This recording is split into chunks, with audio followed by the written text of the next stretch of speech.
I want to show you something. We're getting wrapped up on the details of the bodywork on the Mockingbird project, and there was something here that just really troubles me. These inserts that go in the hood. The original cars, I think, fit more like this here. If you look at the gap or lack thereof between the scoop and the hood, they're kind of on the same plane if you look at it here. And you come here to this side, yeah, that's not even close. You see there's a difference in the elevation. I've actually got a dip in it because this scoop, when it comes out, it actually kind of curls up.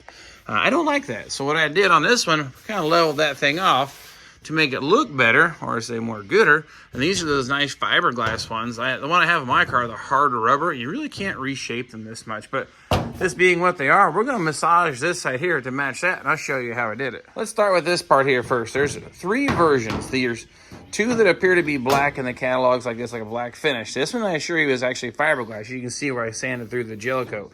This is fiberglass, super lightweight. There's another one looks identical to it, but it's kind of like a hard urethane or maybe a rubber. And that's what I have on my car out there.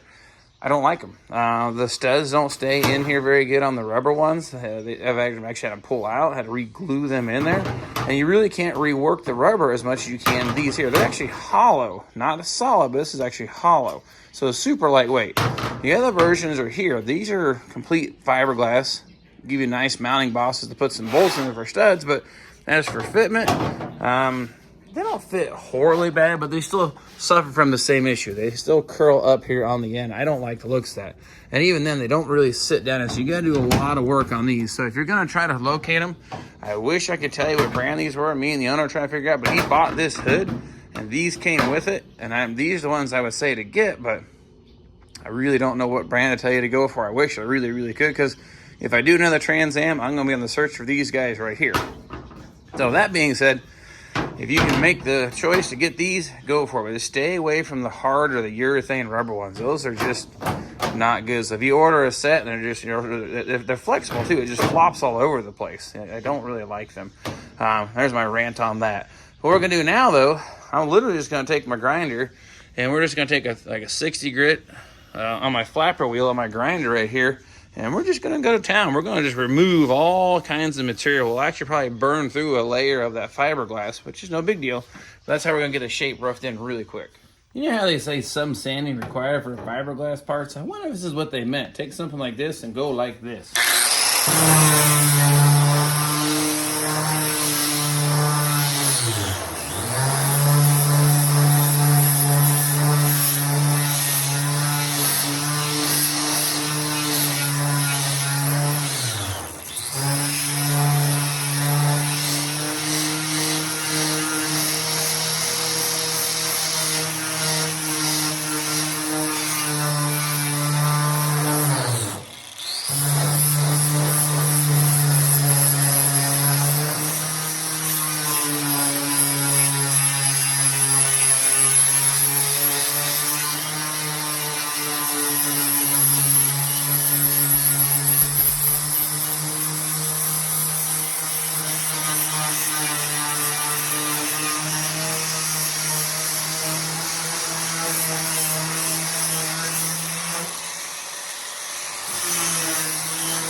Now, don't that look like a hot mess?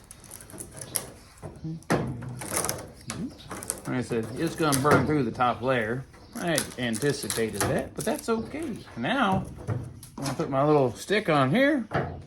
We're on about the same plane. So now what do we do? Now this is where that fiberglass stuff that I have comes into play. We're going to fill this thing back full of fiberglass and a little bit of resin, and then we're going to call that good and sand it like we did this side here, and then we'll have a nice even insert that now lines up with the hood. Okay, here's what we're going to do this up with, some Duraglass. That's what we're going to take care of that. Mixing board, spreader, and make it get not so squeaky. A little bit of this. Yum.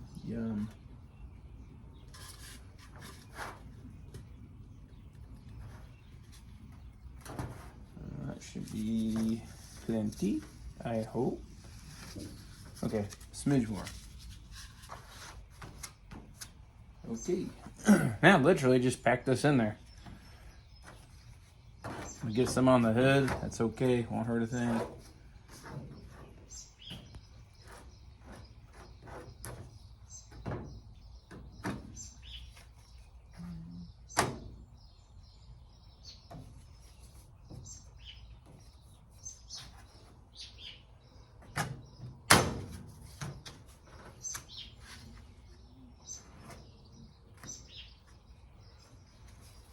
Now the fiberglass is going to give this some structure, a little bit of strength.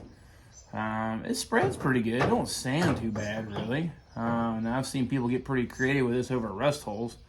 I don't think that's my preferred method of repairing it, but this stuff is really, probably the name fiberglass, it's durable. It really does hold up pretty good. Water resistant. I'm not having a problem with it shrinking or cracking.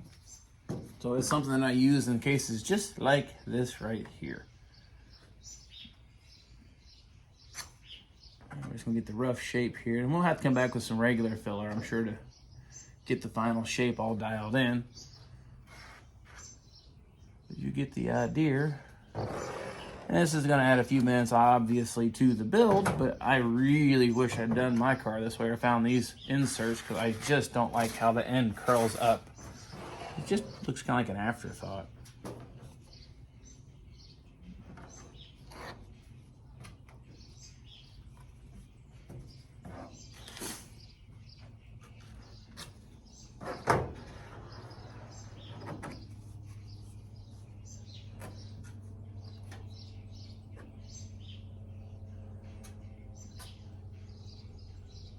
Alright, we'll let that cure off and we'll do some sanding. Well, it's all cured now and ready to go ahead and start doing some sanding on it. I know it's not the most beautiful thing, but that's where we're going to get started. So we got the DA loaded up with some 80 grit sandpaper. We're just going to use it to really rough in the shape real quick.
Clean up the edges of it.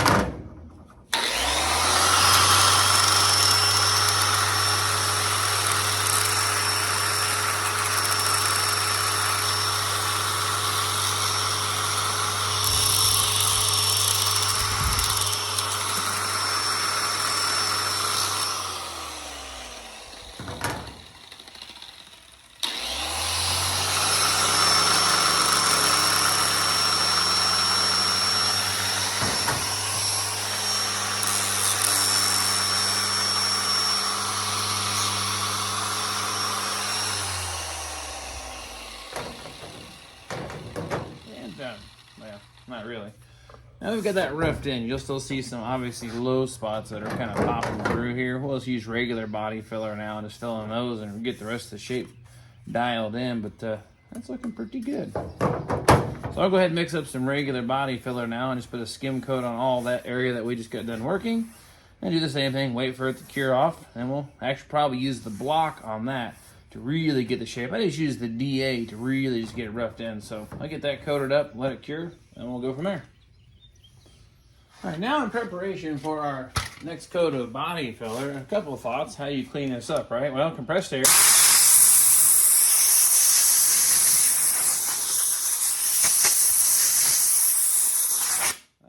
the chunks out of it. And then I use one of these microfiber cloths, just wipe it down. Now, I've never really used the chemical cleaners or anything like that in between, because I kind of consider this stuff porous, and I don't want the chemicals soaking into this and causing problems later on. This is just what works for me.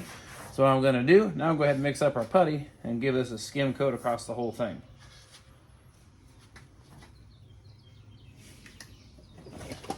There we go, there's that. And I'm gonna need that. So, don't need a whole lot of body filler. Just a little tiny bit here. Should be more than enough, I hope. A little dab of not to make it so squishy anymore. Wonder why they make it blue.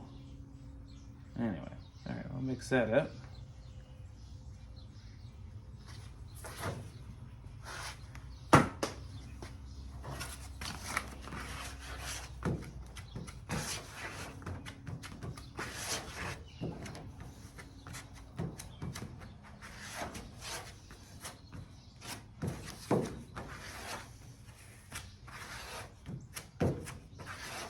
Now the idea here is not to get a bunch of air pockets in it by working it and squeezing it out, but still getting it all mixed up. It's nice even color.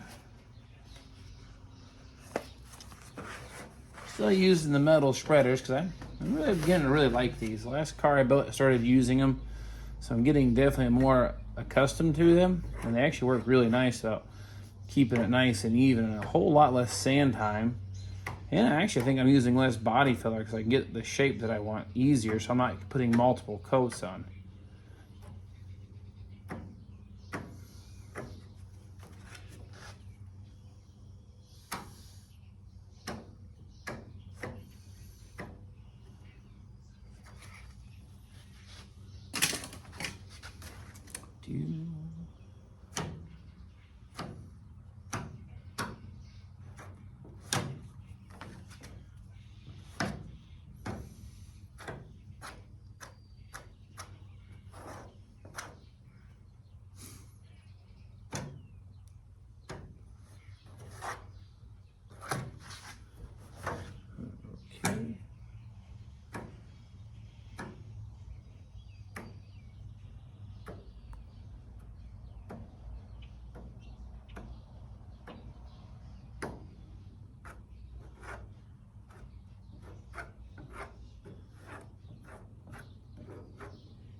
All right, we'll give that a few minutes to get set up, and then we'll work on sanding that out. All right, this is all cured off and nice and ready to be sanded. This is a pretty dense foam pad. It's a small sanding block that I have. Now, a solid block, because this has too many contours, you'd never get it right. So I would suggest something like this, pretty heavy foam, so it has some rigidity, but it still flexes and it'll go around the edges. Now we're gonna go with some 80 grit sandpaper and get this thing back into shape. Now this is where you get to become an artist and a sculptor. You literally just keep working this. Now I'm gonna match it to the contour of the hood, so I'm gonna try to keep this in the hood.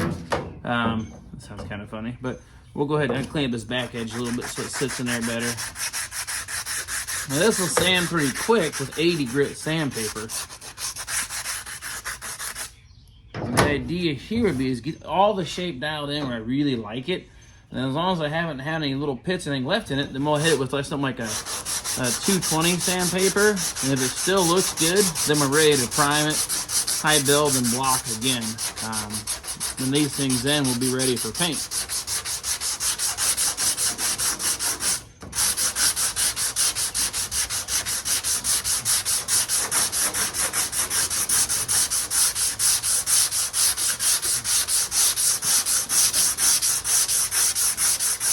I'm still kind of following the same pattern. I would just go from line to line, 45, 30 degree angle, and work it back and forth, let it go onto the hood. Won't hurt a thing because this hood's not painted yet. Another reason why you want to try to sculpt these before you paint the car. I couldn't imagine trying to get these things shaped on and off the car. It's a lot easier right now. So I can let this thing glide right across that hood and I get the contour right, match the hood. It's kind of like file fitting, I guess.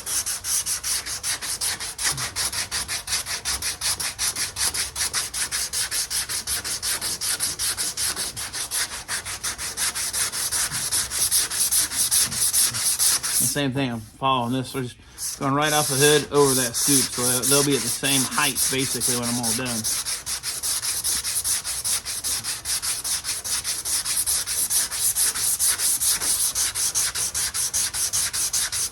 Now this isn't a necessary step. Like I did my other car, just put them on, cleaned them up a little bit, cleaned up the edges and any kind of pitting or any distortions, but I didn't file fit them to the car. And I wish I would have, just because I think it looks a little better, but it's not bad if you don't. This is like an additional step to make it look better. And if your car doesn't have these, this is how you can, modify or make fiberglass pieces fit. So it always says some sanding required, but this is a little more than I think they were intending, but I think it's worth the effort.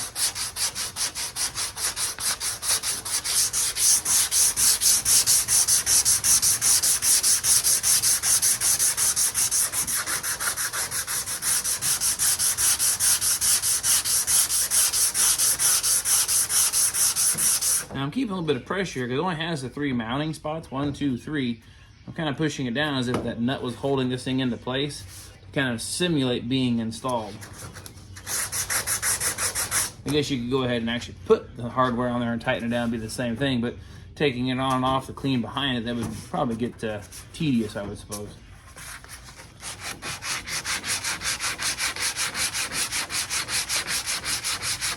Now I'll go ahead and block everything, even this where it hasn't been touched yet. Before I'm all said and done, I'll go ahead and block the entire thing because you're going to see that's not exactly even or level either.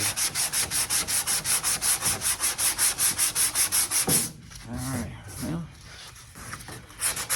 keep on working here with the 80 grit, get it all shaped in, and we'll see how it goes.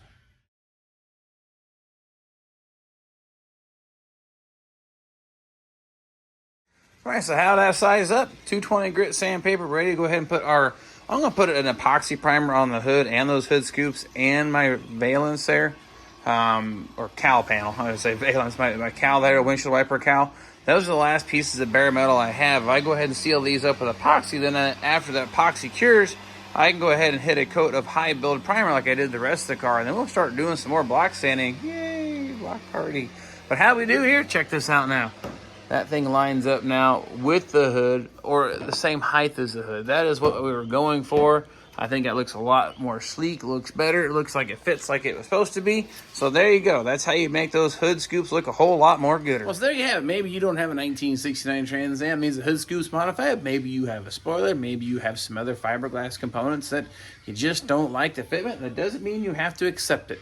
You can make them fit, make them work, and be a lot more happy with the end results. And it's worth spending a few more minutes. Because look, I've almost got this thing ironed out. As for the bodywork, all I got to do is prime those pieces, like I said, and I'm basically moving right along. At the high build stage, that's actually pretty quick then. It's actually block standing with like 320 up to 400. And if you're painting it a metallic color, you may go even a little finer grit sandpaper, because the smoother the finish, the better that metallic will lay out, and it'll lay more even when you're all said and done. This car is going to go white. So I'll probably stop somewhere between 320, 400 grit, but I'm kind of rambling to the more sides. But the body working is almost done, and I'm not hating it this much this time around, which is a bonus because it's a big part of the process of making things happen.